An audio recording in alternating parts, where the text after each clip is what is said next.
This is a gathering featuring artists who had active careers in New York in the 1950s. Guests include their families, friends, and a number of art historians who have a specialty in that period. I'm Phyllis Braff, an art critic and historian. Our goal is to try to take a very perceptive look at that explosive decade, the 50s. So today I hope to focus our discussion on the artists' recollections of their press coverage during the 50s. So perhaps we might start with Ibram Lassaw. To understand what was going on much more, the contrast, I'm thinking of a critic of the 1930s. That I was in a show of the American Abstract Artists in 1937, and the critic was Jerome Klein. And looking at this, all this new abstract art, he was very critical of it. And one of the things he mentioned about my work, something about a junket. It didn't really mean junk. I mean, it was just you know what a junket is. But he characterized the whole exhibition and said, of course, nothing will ever come of this, of abstract art. You know. There wasn't very much interest in abstract art until about that period, you know. Perhaps Robert Rickenberg, I know there was coverage of your shows from, what, 57 or so. You had several solo shows in that period. And wasn't Fairfield Porter one of the people who wrote on you? Do you recall that? Yes. Fairfield Porter at that time was still painting, but also writing criticism. And he gave several very sympathetic reviews of my work. And I got to know him somewhat, and I found him a very sensitive and wonderful person. McBride wrote some things. The critic for the Christian Science Monitor in Boston came down to shows. Tom Hess included me in some of his reviews. And in those days, it was small, and it was on a more intimate basis in which the artist related to the critic. It sort of moved out of that into something quite different now, so there are different forces, it seems to me, that are at work. Yes, yes. Sidney Tillman, I know that he, towards the end of the decade, he had a special feeling for understanding geometrics, the geometric aspects of abstraction, and I think he wrote about one of your shows, Nassus Daphnis. Maybe it was a Castelli show? In the 50s, yes. Yes, in the late 50s, yes. But you see, in the 50s, I had very hard time finding a gallery to show my work, because I started doing geometric work in 1951. Before that was sort of amorphic and organic and so on and so forth. But when I started doing geometric work, nobody wants to look at it. But then again, after Leo Castelli opened a gallery in 57, he saw the work and he loved it. He said, Nassus, I'll give you a show next season.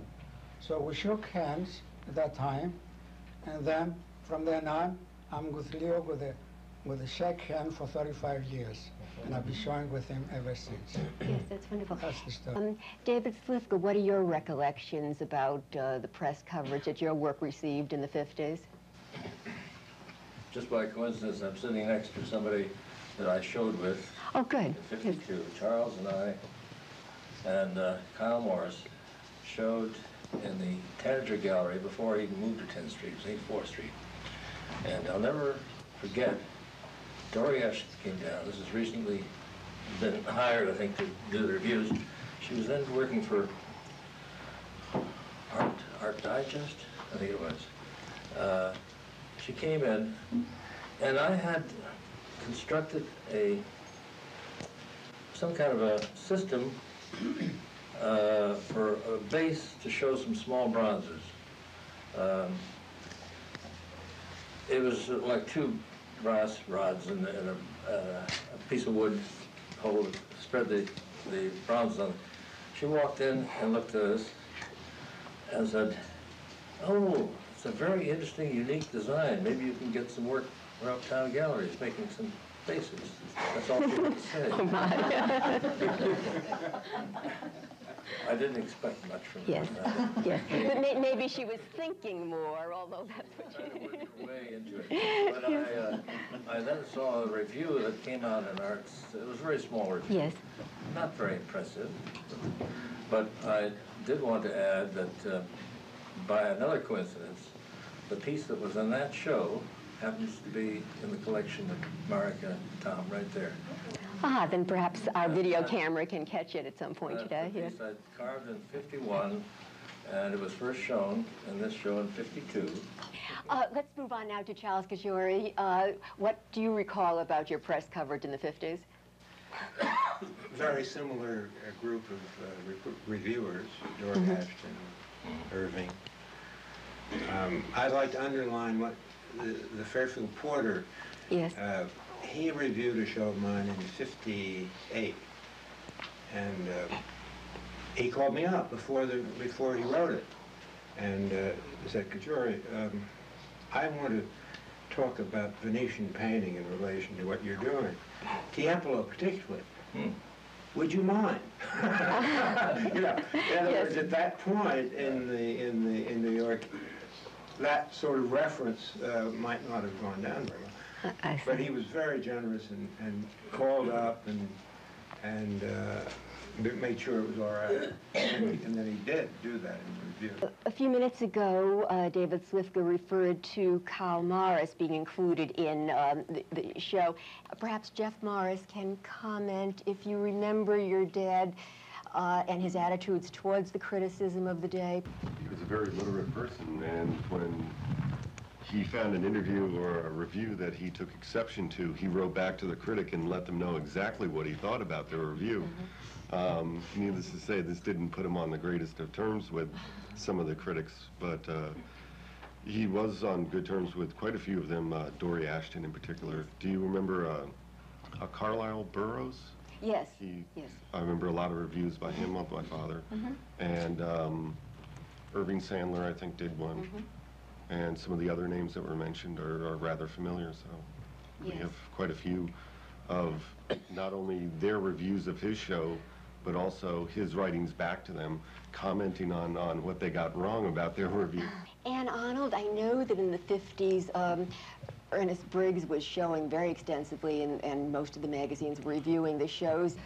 I can only say, you know, that Ernie, well, he had, you know, a lot of attention at that moment, and he was in the 14 American show in the Museum of Modern Art.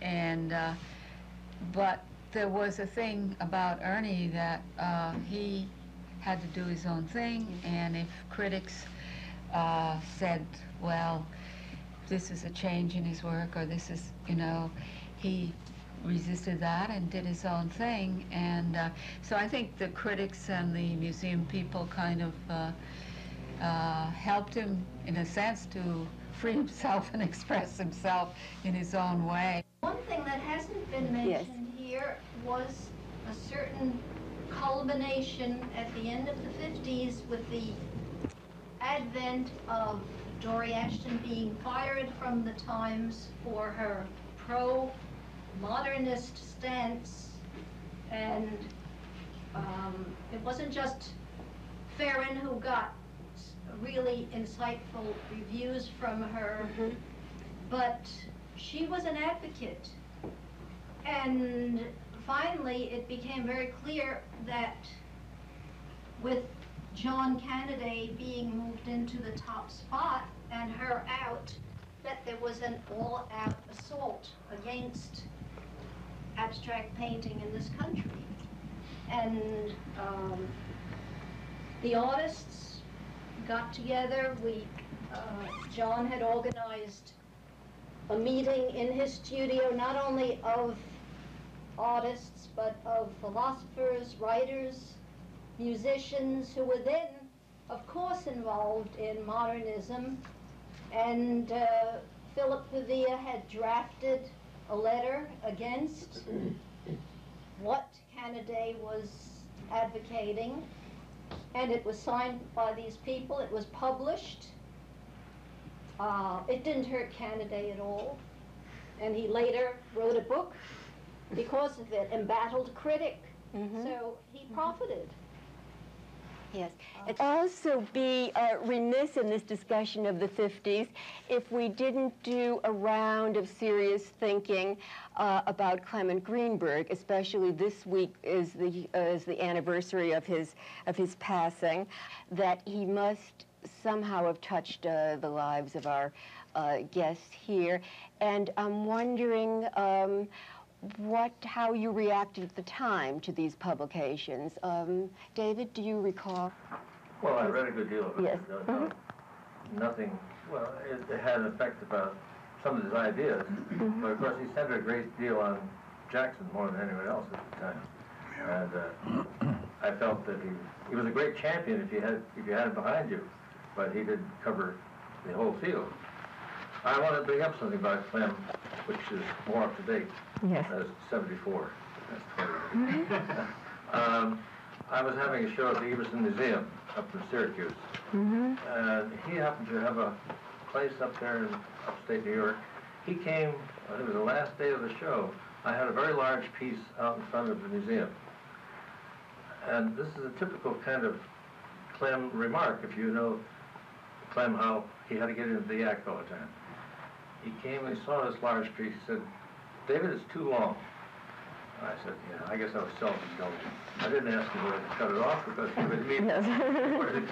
Yes, yes. And then he said, "Besides, nobody works with trapezoids anymore." Well, I don't forget things like that. I've just recently completed a couple of very brand new pieces in the last couple of months, and I've dedicated them both to myself. I have one, I call it Trapezoids for Clem. Is that right? Wonderful, yes, yes. All you have to do is tell an artist that you don't do it, and he'll do something about it. Well, do you have a thought, Bob Metzger, that you'd like to contribute about anything in terms of writing in the 50s? You've done so much studying of the period. Yes. Well, I knew Clem, and I certainly liked him as a person, but I felt with Clem as well as a lot of the critics, it was very closed-ended. They had established a canon of artists who they felt were a part of this establishment, and there was kind of a, I won't use the word conspiracy, but there was an agreement that this was the canon and these were the people that were established, and it was very limiting, and I think that's what gives some of us an opportunity for revisionism in the 80s and 90s and on into the next century. But I know I've had a lot of discussions with Clem and as a parkman on Central Park West about certain artists, and he say, "Oh no, I don't want to talk about them at all. They're just not, they're untouchables." I mean, there were just certain people who he considered valid and all the rest not. And Hilton Kramer, I've had talks with him the same way. I don't think he was quite as dogmatic. And then who a critic decided to write about was often a chance. There are canons of artists that were agreed upon, and there was rivalry among the critics, I don't think often comes out. So, you know, it's just from a professional museum person's point of view, look at it a little differently. I don't think there's that tight a canon, only Pollock and Rothko, et cetera, et cetera. And it had more to do with the dealers and the galleries that were representing them than it did with the talent of the artist. I mean, you happen to be picked up by a prominent gallery, and it's still that way today. I mean, the commercial aspect of art in America is ever present. Which brings us to a point where we can wind up today's discussion. I know I've gained many insights, and I hope you share those views, and many thanks to all the participants. Thank you.